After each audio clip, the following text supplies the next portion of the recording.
একটি হলো আল্লাহর কিতাব, আরেকটা হলো আমার আহলে বাইত। আল্লাহর নবী বলেন উযাক্কিরুকুমুল্লাহ, সুবহানাল্লাহ পড়েন না? তোমরা আমার আহলে বাইতের, আরেক হাদিসের মধ্যে বলছেন এটা, আমি এটার মধ্যে আছে মুসলিম শরীফের মধ্যে এবং এই হাদিস আছে, আহলে বাইতের ব্যাপারে আমার আল্লাহকে স্মরণ করো, অর্থাৎ কেমন তোমরা আচরণ করতেছো। আল্লাহর নবী বলেন ওয়াইতরাতু আহলু বাইতিহি, শুধু এতটুকু নয়, এবার বলেন লাইয়া ইয়াতাফাররাকা হাত্তা ইয়ারাদ্দা আলাল হাউদ, মনে রাখবে হাউদে কাউসার পর্যন্ত এই দুইটা জিনিস তোমাদের সঙ্গী হবে। কাইফা তাখাল্লুফুনি, চিন্তা করে দেখো এই দুইটার সাথে তোমরা কেমন আচরণ করতেছো। এখন হাদিসটা একটু ব্যাখ্যা বলি আমরা, নাহলে বুঝবেন না। এক নম্বরে আমার নবী বলেছেন কয়টা জিনিস তোমাদেরকে দিলাম, এটা হলো আমার রসুলের উপহার। উপহার কার? আমার নবী দুইটা জিনিস দিয়েছেন, একটির নাম কি? জোরে বলেন না, একটার নাম কি? আল কোরআনুল করিম, আরেকটার নাম কি? আহলে বাইত মানে নবীর পরিবার। আহলে বাইত মানে কি?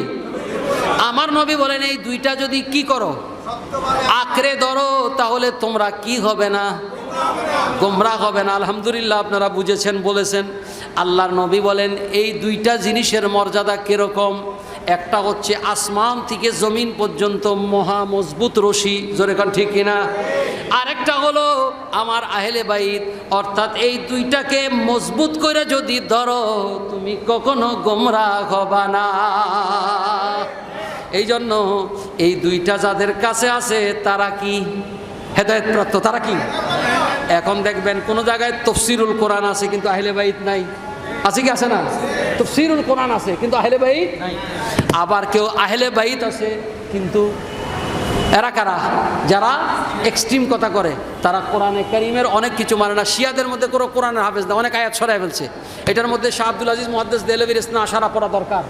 শিয়ারা কোরআন শরীফের অনেক আয়াত যেগুলো সাহাবায়ে কেরামের শানে নাযিল হয়েছে এগুলো সরাই ফেলে, তাদের আলাদা। বাবারা আমার, কিন্তু আহলে বাইত এবং কোরআন যাদের দুই হাতের মধ্যে থাকবে তারাই হলো প্রকৃত মুসলমান। এই জন্য আমাদের এখানে এক হাতে কোরআন আছে আর এক হাতে আহলে বাইত আছে। সুবহানাল্লাহ বলেন। হায় হায় হায় হায় বাবারা আমার, এই হাদিস শরীফ আমি আপনাদের সামনে এবার প্রশ্ন করব। একটু বলেন কারবালার ময়দানে যিনি শহীদ হলেন ইনি আমার নবী পাকের আহলে বাইত কিনা? ওটা বলেন, আহলে বাইত কিনা? এ বাবা, এই বাংলাদেশে শুধু নয়, সারা দেশের মধ্যে বহু মৌলবী পাবেন যারা বলে ইমাম হুসাইন তিনি ছিলেন রাষ্ট্রদ্রোহী। বড় বলেন না নাউজুবিল্লাহ। ইমাম হুসাইনের ব্যাপারে আমার নবী কি বলেন? আমার নবী বলেন ইমাম হাসান হুসাইনের ভালোবাসা মূলত হলো আমার নবী পাকের ভালোবাসা। আমি জামে তিরমিজি বাবুল মানাকিবের হাদিস আপনাদের সামনে পেশ করছি। ইনশাল্লাহ আমি মোতালা করে ইনশাল্লাহ কথা বলতেছি ইনশাল্লাহুল আজিজ। কোন মৌলবী সাহেবের যদি ক্ষমতা থাকে, আমি যে হাদিস আগে পড়েছি এখন যে হাদিস পড়ছি, এই একটা লফজকে যদি রদ করতে পারে, আল্লাহর দুনিয়ায় যে কোনো মৌলবী যা বলবে আমি খাজা আরিফ তা মেনে নিব। কিন্তু সে যদি এটাকে স্বীকার করে নেয় তাহলে আমাদের কথা মানবে কিনা সে মানতে হবে। জোরে কোন ঠিক কিনা? আহলে বাইতের ভালোবাসা মূলত নবীর ভালোবাসা এবং আল্লাহর ভালোবাসা। বাবা কোন মাহফিলে বসছেন? হুজুর জামে তিরমিজি শরীফের বাবুল মানাকিবের মধ্যে সাইয়েদনা আবু হুরায়রা রাদিয়াল্লাহু তাআলা আনহু থেকে হাদিস বর্ণনা করেন। নবীজি বলেন হযরত ইমাম হাসান হুসাইন আমার নবীর কলিজার টুকরাই দুইজন সামনে আসলেন। আমার নবী পাকের সামনে যখন আসলেন, হুজুর বলেন হাজানে ইবনায়া ওয়া ইবনা বিনতিহি, আমার এই মেয়ের ঘরের এই দুই সন্তান দেখায়া বলতেছেন হাজানে ইবনায়া ওয়া ইবনা বিনতি। আল্লাহর কাছে দোয়া করেন আল্লাহুম্মা ইন্নী উহিব্বুকুমা, আল্লাহ আমি এই দুইজনকে বড় ভালোবাসি। সুবহানাল্লাহ। কে বলতেছে? কে বলতেছে? আমার নবীজি। জি বলেন না, কে বলতেছে? কাকে বলতেছে? আল্লাহকে। আমার নবীর দোয়া কবুল হবে কি হবে না? আমার নবী মুস্তাজাবুদ দাওয়া। জোরে বলেন সুবহানাল্লাহ। আমার নবী বলেন আল্লাহুম্মা ইন্নী উহিব্বুহুমা, আল্লাহ আমি এদের দুইজনকে বড় ভালোবাসি। ফাআহিব্বাহুমা, তুমিও এদেরকে ভালোবাসো। কে ভালোবাসতে বলতেছে? আল্লাহকে। কাকে বসতেছে? এবার আমার নবী বলেন ফাহিব্বা মাই ইউহিব্বুহুমা, আল্লাহ কিয়ামত পর্যন্ত আমার উম্মতের মধ্যে যারা আমার আহলে বাইত এই হাসান হোসাইনকে মহব্বত করবে, আল্লাহ আমি নবী দোয়া করে গেলাম তুমিও এদেরকে তুমি ভালোবাসো। এই হাদিস হুজুরের সামনে এবং মওলানা ইমামউদ্দিন সাহেব উপস্থিত, আমি দুজনের সামনে আপনাদেরকে এই হাদিস শোনালাম। এটা জামে তিরমিজি শরীফ বাবুল মানাকিব খুলে দেখুন। এবার আমার সাথে উত্তর দেন, এই হাদিস ঠিক কিনা বলেন? যদি ঠিক হয়ে থাকে তাইলে ইমাম হাসান হুসাইনকে ভালোবাসলে নবীর ভালোবাসাও পাওয়া যায়, আল্লাহর ভালোবাসা পাওয়া যায়। তাহলে কারবালার ময়দানে শহীদ হয়েছেন কে? ইমাম হুসাইন। এবার আমার আসল পয়েন্টে আসেন। আমাদের দেশের মৌলবীরা এজিদরে কাফের বলতে অনেকে ভয় পায়। ভাই আমার আকীদা সাফ, কে কি বলছেন আমি এজিদকে কাফের জানি, জানবো, জানতে থাকবো। এবার আমার যাওয়া, আমি ফতোয়া টতোয়া আমি বাবা কিতাব খুলতে পারবো না। কথা বলেন ঠিক কি না? এজিদের ব্যাপারে কিসের কম্প্রোমাইজ? ওবায়দুল্লাহ ইবনে জিয়াদ এজিদের আপন চাচতো ভাই, এজিদের আপন চাচতো ভাই। এই এজিদ এবং ওবায়দুল্লাহ ইবনে জিয়াদ দুইজনে ইমাম হুসাইনের শাহাদাতের পরে যে আচরণ করেছে, আপনারা সেই আচরণগুলি খুলে দেখেন। এজিদ একটা পয়েন্ট, ইমাম হুসাইনের শাহাদাতের পরে এজিদের দরবারে যখন উঠানো হয়েছে, এজিদ কোন ইমাম হুসাইনের বিরুদ্ধচারী কাউকে কোনো শাস্তি দেয়, বরঞ্চ এই এজিদ মদিনায় পাকের মধ্যে 3 দিন মদিনা শরীফের মধ্যে তারা আস্তাবল বানায়া হুজুরের রওজায়ে আতহারের নামাজ বন্ধ করে দিয়েছে, শরীফ খানদানের মেয়েদের উপর হামলা করেছে। সেই ইয়াজিদ তার নির্দেশে হয় নাই, মক্কা শরীফের মধ্যে আব্দুল্লাহ ইবনে জুবায়েরের বিরুদ্ধে যুদ্ধ করেছে, মির্চির আপনার সেই যন্ত্র দিয়ে পাথর নিক্ষেপ করেছে, করতে করতে খানায় কাবায় আগুন ধরে গেছে। হযরত ইসমাঈল আলাইহিস সালাম যে দুম্বা কুরবানি করেছিলেন, এটা খানায় কাবার ভিতরে ছিল, সেটা কাঠের ঘরের মধ্যে পুড়ে গেছে। এই ইয়াজিদ করেছে। এবং এই ইয়াজিদ যখন খানায় কাবার মধ্যে আগুন লাগছে এবং এটা পুড়ে গেছে, ইয়াজিদ পাগল হয়ে আসে, সেখানে মারা গেছে যন্ত্রণায় অস্থির হয়ে। ভাইয়েরা আমার, সেই ইয়াজিদের ব্যাপারে যারা কম্প্রোমাইজ মাইন্ড থাকে, যারা ইয়াজিদকে রাদিয়াল্লাহু তাআলা আনহু বলতে চায়, আপনারা বলেন এরা ইয়াজিদের দোসর দালাল। এই মৌলবীদের এই দেশে কোন মসজিদে ইমামতি করার ক্ষমতা রাখে? আপনারা তো কথা বলেন না, ভদ্রভাবে কথা বলতে হবে। হুজুর আপনার পরিচয় আমরা পেয়ে গেছি, আপনি ইয়াজিদি না হোসাইনি, সুতরাং ওই ইয়াজিদি মৌলবীর পিছনে আপনারা আমরা নামাজ পড়া ঠিক হবে কি হবে না? আমাদের দেশে কিছু মৌলবী সাহেব আছে, কয় আরে ভাই আমরা আছেন খালি ফেতনা লইয়া, ইয়াজিদ মুসলমান অমুক কিনা, হ্যাঁ কার পিছে নামাজ পড়ো কি করব? হ্যাঁ রে বাবা, জান্নাতে তো সোজা না, জান্নাতে তো আপনারা তাম তারিখ জীবনী খুলে দেখেন, 22,000 একদিকে, কয় হাজার জোরে বলেন না, কয় হাজার? এজিদের 22,000 বাহিনী, আর এদিকে 72 মতান্তরে 82 জন। হযরত ইমামে আলী মকাম কইতো আরে 22,000 জামাত, আমরা তো টঙ্গি দেখলে দৌড় দিই, জোরে কোন ঠিক কিনা? ইমাম দেখি না, আমরা খালি মুসল্লি দেখি। আরে বাবা এত মুসল্লি! আমাদের মডেল ইমাম হুসাইন, ইমামে পাক যখন 22,000-এর পিছনে নামাজ পড়েন না, 22 কোটি হলেও আমরা পড়বো না যদি সেই ইমামই হুসাইনের না হয়। যদি বলেন ঠিক কিনা? এত সোজা না নামাজ, এত সোজা না ইবাদত, এত সোজা না। আমি এই কথাটা বলে আসলে কত কথা বলবো, এই শেষ কথাটা বলছি। আপনি কেন ইমাম হুসাইন, কেন আহলে বাইতের জন্য মহব্বত করবেন? কি কারণ, কি আছে? মানুষ তো গিভেন টেকে বিশ্বাসী, জোরে কোন ঠিক কিনা? মানুষ কিসে বিশ্বাসী? গিভেন টেকে বিশ্বাসী। বাবার আমার, আমি কোরআনে কারীম সূরা দাহার থেকে ছোট্ট একটা ঘটনা বলে শেষ করে দিচ্ছি। তাদের মতো এত দয়ালু, আহলে বাইতদের মতো এত দয়ালু দুনিয়াতে এরকম দয়ালু আর কেউ নাই, কিয়ামতের ময়দানে তাদের মতো দয়ালু আর কেউ হবে না। জোরে কোন সুবহানাল্লাহ। এ বাবা, আমি অনেক সময় এটা আলোচনা করেছি, এখন এই আলোচনাটা আমি ইখতিতাম করতে চাই। শাহাদাতের উপরে আরো অনেক কথা ছিল, কিন্তু সময় কম। আল্লাহ তাআলা কোরআনে কারীমের মধ্যে আহলে বাইতের সাহাবাতির আলোচনা করেছেন। আল্লাহ বলেন ইউফুনা বিন নাজরি ওয়া ইয়াখাফুনা ইয়াওমান কানা শাররুহু মুস্তাতিরা ويطعمون الطعام على حبه مسكينا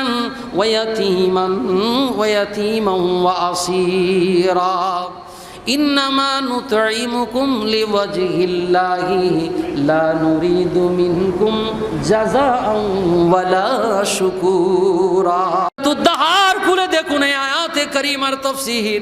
আল্লাহর নবী রহমাতুল লিল আলামিন মা ফাতেমাতুজ জাহরা রাদিয়াল্লাহু তাআলা আনহার দুই সন্তান ইমাম হাসান হুসাইন অসুস্থ হয়ে গেলেন। কি হয়ে গেলেন? অসুস্থ হয়ে গেলেন। তখন তিনি বললেন, আয় আব্বাজান, আমার এই সন্তান অসুস্থ, আপনি দোয়া করেন। মা ফাতেমা মান্নত করলেন, ইউফুনা বিন নজর। নজরকে নজর মান্নত বলা হয়, ওহাবিরা কয় নজর মান্নত বলে শিরিক। এই আহাম্মকরা কোরআন হাদিসই জানে না। আল্লাহ কোরআনে নজর মান্নতের কথা বলতেছে। হযরত ইমাম হুসাইন রাদিয়াল্লাহু তাআলা আনহু এবং ইমাম হুসাইন দুইজন অসুস্থ হয়ে গেলেন। মা ফাতেমাতুজ জাহরা সাইয়্যিদাতুন নিসা আহলিল জান্নাহ, তিনি মান্নত করলেন, যদি তারা সুস্থ হয়ে যায় আমি তাদের জন্য 3 খানা রোজা রাখব। কয়খানা? 3টি রোজা রাখব। হযরত ইমাম হুসাইন, ইমাম হাসান এবং হুসাইনের জন্য তারা সুস্থ হয়ে গেলেন। হযরত ইমাম হুসাইন এবং ইমাম হাসান দুজন সুস্থ হয়ে গেলেন। হযরতে মা ফাতেমাতুজ জাহরা এবার তিনি রোজা রাখা শুরু করলেন। ঘরে ইফতার করার মতো কিচ্ছু নাই। তিনি চাদরটা বিক্রি করে দিলেন, মাওলায়ে কায়নাত দিয়ে শামউনের কাছে বিক্রি করলেন, ইহুদির কাছে কর্জ করে কিছু আটা আনলেন। এবার তিনি তৈরি করলেন সেই আটা। রাত্রেবেলা সাহারি খেয়েছেন, ইফতার করবেন সন্ধ্যাবেলায় এই রুটি বানাইছেন 5টা। কয়টা? কারণ মানুষ হইল 5 জন। একজন হলেন মা ফাতেমা, একজন হলেন মাওলায়ে কায়নাত ইমামুল মাশারিক ওয়াল মাগারিব সাইয়েদনা আলী আল মুরতাদা, দ্বিতীয় হলো ইমামে হাসানে মুজতাবা, তৃতীয় হলেন হযরতে ইমামে হুসাইনে মুরতাদা, পঞ্চম হলেন তাদের একজন ঘরের গৃহকর্মী, তার নাম হলো ফিদ্দা। সুবহানাল্লাহ। এই 5 জন। কয়জন? আল্লাহর কোরআন সাক্ষী দিচ্ছি, ইউফুনা বিন নাজরি ওয়া ইয়াখাফুনা ইয়াওমান কানা শাররুহু মুস্তাতিরা। এরা আল্লাহ ছাড়া আর কাউকে ভয় করে না, পরকালের চিন্তা ছাড়া আর কিছুই করে না। সন্ধ্যাবেলা একজন ইউফুনা বিন নাজরি ওয়া ইয়াখাফুনা ইয়াওমান কানা শাররুহু মুস্তাতিরা ওয়া ইউতঈমুনা আত-তাআমা আলা হুব্বিহি মিসকিনান। ভালোবাসে মিসকিনকে দিতে। আল্লাহ কোরআনে বলতেছেন কেমন একজন মিসকিন মানুষ। মিসকিন বুঝেন? যার মা নাই, বাবা নাই, এতিমের ঘরও এতিম, মিসকিন কেউ নাই, তার কিচ্ছু সহায় সম্পত্তি নাই। এই মিসকিন মানুষটা গোটা মদিনার অলিগলিতে ঘুরেছে, অলিগলিতে ঘুরে খাবারের জন্য খুঁজেছে, কোথাও খাবার পায় নাই। আহলে বাইতে নবী মা ফাতেমার দরজার মধ্যে যায় বলেন, মা গো, ও মা ফাতেমা, আজকে সারাদিন ক্ষুধার্ত, কোথাও কোনো খাবার মিলে নাই। আমি বড় ক্ষুধার্ত, আমি মিসকিন মানুষ, যদি আমায় কিছু দিতেন মা, আমি ক্ষুধা নিবারণ করতাম। একটু পরেই মুয়াজ্জিন আজান দিবেন, ইফতার করবেন। এ মা ফাতেমা মুহূর্তের মধ্যে ফিদ্দাকে ডেকে বললেন, ফিদ্দা রে, ও ফিদ্দা, আহলে বাইতের দরজায় কেউ খালি হাতে যায় না রে ফিদ্দা। এই 5টা রুটি উঠাইয়া তুই এই মুহূর্তে এই মিসকিন মানুষটারে দান করে দে। বাবারা একটু কথা খেয়াল করবেন, একটু মেহরবানি করে কথা খেয়াল করবেন। আমরা দান করলে অ্যাডভার্টাইজ করি, আছে কি? হ্যাঁ, মাইক লাগাই, পোস্টার লাগাই, অমুক তারিখে এত টাকার জাকাত দেওয়া হবে, এত লুঙ্গি দেওয়া হবে, এত কিছু দেওয়া হবে। অথচ মা ফাতেমা দান করলেন, কেউ জানলো না। আবার দানটা কি? আমরা আবার দান করি কখন? যখন আমি খাইতে পারি না, ভাই অনেক খাইছি, পেট ভরে গেছে, এইটা আল্লাহর রাস্তায় দিয়ে দে। এই হলো দানের সিস্টেম। আর মা ফাতেমা দান কেমন? নিজে না খায়া দান করা। এই यार जरा दिल को खोल कर देखो, कौन अहले बैत, कौन सा अहले बैत, कौन अहले बैতের মাহফিলে বসেছেন বাবা। এ বাবা, সারা দিন রোজা রাখলেন। হযরতে মা ফাতেমা 5 জন বসলেন। কোরআনে কারীমের এই আয়াত সূরাতুদ দাহার যদি তাফসীর থাকে মেহেরবানি খুলে দেখবেন, যে কোনো তাফসীরের মধ্যে এই বর্ণনাটা আছে। সাথে সাথে তারা মাত্র পানি দিয়ে ইফতার করলেন। কি দিয়ে? প্রথম দিন রোজা কয়টা রাখছেন? ইউফুনা বিন নাযরি ওয়ায়ুতিমুনা আত-তাআমা আলা হুব্বিহি মিসকিনান ওয়া ইয়াতীমান। পরের দিন আবার আরেকজন এতিম মানুষ আসলো। কে আসলো? হয় মা গেছে নয় বাবা গেছে। এতিম। এতিম আইসা কান্নাকাটি করে বলে, ওহে মা ফাতেমা, আমি একজন এতিম মানুষ, আমার আজকে সারা দিন গোটা মদিনার অলি গলিতে ঘুরেছি, কেউ আমারে কোনো খাবার দেয় নাই। মাগরিবের ওয়াক্ত একটু পরে আজান হবে, একটু পরে তিনারা ইফতার করবেন। মা ফাতেমা মুহূর্তের মধ্যে আবার 5টা রুটি উঠাইয়া বললেন, ফিদ্দারে ওই এতিমটারে একটু তাড়াতাড়ি দান করে দে। সুবহানাল্লাহ পড়েন না? এ বাবা, দ্বিতীয় দিন আবার পানি দিয়ে তিনি ইফতার করলেন। তৃতীয় দিন 5টা রুটি বানাইলেন। ওয়া আসিরা, আসির মানি হইল বন্দি। ওইটা আবার ওই আসির মানি হইল শরবত, ওইটা ওই আসির না, এটাই আসিরের মান আরবি জানতে হবে। আসিরা। এ বাবা, ওই বন্দি। আর এখানে মুফতি সাহেব কেবলা বড় মজার কথা লিখছেন, বন্দি পাবে কোথায়? এগুলি জিবরিল আমিনে পাঠায় আল্লাহ পরীক্ষা করতেছেন মা ফাতেমাকে। সুবহানাল্লাহ। মদিনা শরীফ বন্দি পাবে কোথায়? সপ্ত হুজুরের সোহবতে গনি হয়ে গেছে। এ বাবা, একজন বন্দি জেলখানা থেকে আসে, যেহেতু লফজান শব্দ আসির শব্দ আছে, আমাদেরকে এটার উপর কথা বলতে হবে। মা ফাতেমার দরজায় বললেন, মাগো জেলখানা থেকে মুক্তি পাইছি, চোর ডাকাত কেউ জায়গা দেয় না, মাগো সারাদিন কোথাও কিছু মিলে নাই, মাগো আপনার কাছে আইসা হাজির হইলাম, মা কিছু না কিছু আমার একটু দেন। মা ফাতেমা 5টা রুটি উঠাইয়া তারে দিয়া দিলেন। একটা রাখতে পারতেন, বাকটাক করে খাইব। দান কাকে বলে? এ বাবা, 3 দিন যখন এই দান করলেন, আল্লাহ বলে, ও দুনিয়াবাসী, আমার মা ফাতেমার সাকাবাতিকে আমি খোদা আর গোপন রাখবো না, আমি মা ফাতেমার সাকাবাতি দুনিয়াবাসীকে জানাইয়া দিব। কেন করছে? ইন্নামা নুতইমুকুম লিওয়াজহিল্লাহি লা নুরিদু মিনকুম জাযাআ ওয়ালা শুকুরা। একমাত্র আল্লাহকে রাজি করার জন্য করছে। এ বাবা, এই কথাটা বলার আমার উদ্দেশ্য হচ্ছে এই ইমামে আলী মকাম রাহা এত বড় সাখাবাতি, এত বড় দানশীল, যারা এত বেশি নবীর আওলাদের মধ্যে এত বড় দিল খোলা, বাবা দুনিয়ায় যারা এমনে দিতে পারে, আখিরাতে তারা কেমনে দিবে? হায় হায় হায় হায়। সেই নবীর লখতে জিগার ইমাম হুসাইনকে যারা শহীদ করছে, তারা কয় নামাজের ওয়াক্ত হয়ে গেছে, তাড়াতাড়ি শেষ করো, ইমাম হুসাইনকে শহীদ করো, তাড়াতাড়ি নামাজ পড়তে হবে। এই মৌলবীরা এখনো আছে কি আছে না? মিলাদ শরীফ দেখলে উনি নামাজে দাঁড়ায় যায়। মিলাদ শরীফ আমরা জিকির আজকার করলে ওনারা কয় আমরা নফল নামাজ পড়তেছি, তেলাওয়াত করতেছি। কেন? আমরা নবীরে সালাম দিতেছি, ভাল লাগে না তোমাগো? শয়তানি তোমাকে ধরতে আর তো অসুবিধা নাই। শোনেন, আমরা এদেরকে দেখে জীবনে কখনো ভয় পাবো? আমার ইমাম হুসাইন ভয় পারে না। কাটে না দর সর মেরা, লুটে না দর ঘর মেরা। আমার গর্দান কেটে ফেলো, আমার ঘর উজাড় করে দাও, কিন্তু আমি আমার নবীর ইসলামকে ছাড়বো না। আমরা যদি এরকম হতে পারি, তাহলে এর সাজা দুনিয়াও হবে, আখিরাতও হবে। যেরকম ঠিক কিনা ভাইয়ের আমার?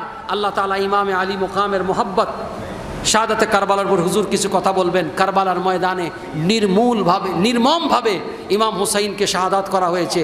যেই শাহাদাত দুনিয়াতে এরকম কেউ করে নাই, ইহুদি নাসারারা করে নাই, কোনো হিন্দু বৌদ্ধ খ্রিস্টান করে নাই, করছে ইসলামের নামধারী কিছু মুসলমানরা। যারা, আমি আপনাদেরকে সেই কথাটা বলতে গিয়ে হারিয়ে ফেললাম, কথাটা কত কথা বলবো। সেই জামানা সেই ওবায়দুল্লাহ ইবনে জিয়াদের জামানা থেকে একটা গ্রুপ লেগে আছে আহলে বাইতের সম্মানকে ধ্বংস করার জন্য, আহলে বাইতের বিরুদ্ধে আচরণ করার জন্য। সেই মানুষগুলো যেখানে যেখানে আছে, কিছু লোক আছে না বুঝাও করে, কিছু লোক আছে আপনার বুঝাও করে। এই দোনো প্রকার মানুষই আমাদের জন্য সমস্যা। যেরকম ঠিক কিনা? আপনি বাজারে গেলে মাছ কিনতে গেলে পচা মাছ ফ্রি দিল কেন? আরে ভাই পচা মাছ কেমনে নেই? হ্যাঁ, পচা মাছ না ভাই ফ্রি দিছি। আরে ভাই ফ্রি দিয়ে কি বোর মাইর খামুনি? এইটা বুঝেন।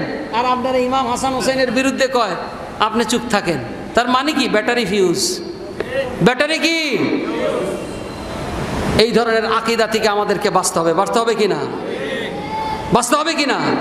সুলতান করবালা কো হামারা সালাম, পড়েন না, সুলতান করবালা কো হামারা সালাম, জানানে মুস্তাফা কো হামারা সালাম, সুলতান করবালা কো হামারা সালাম। বাবা জবান খুলে বলেন, ইমাম হুসাইনকে সালাম দিচ্ছেন, এটা যাতা কথা না। সুলতান করবালা কো হামারা সালাম, জানানে মুস্তাফা কো হামারা সালাম, জানানে মুস্তাফা কো হামারা সালাম,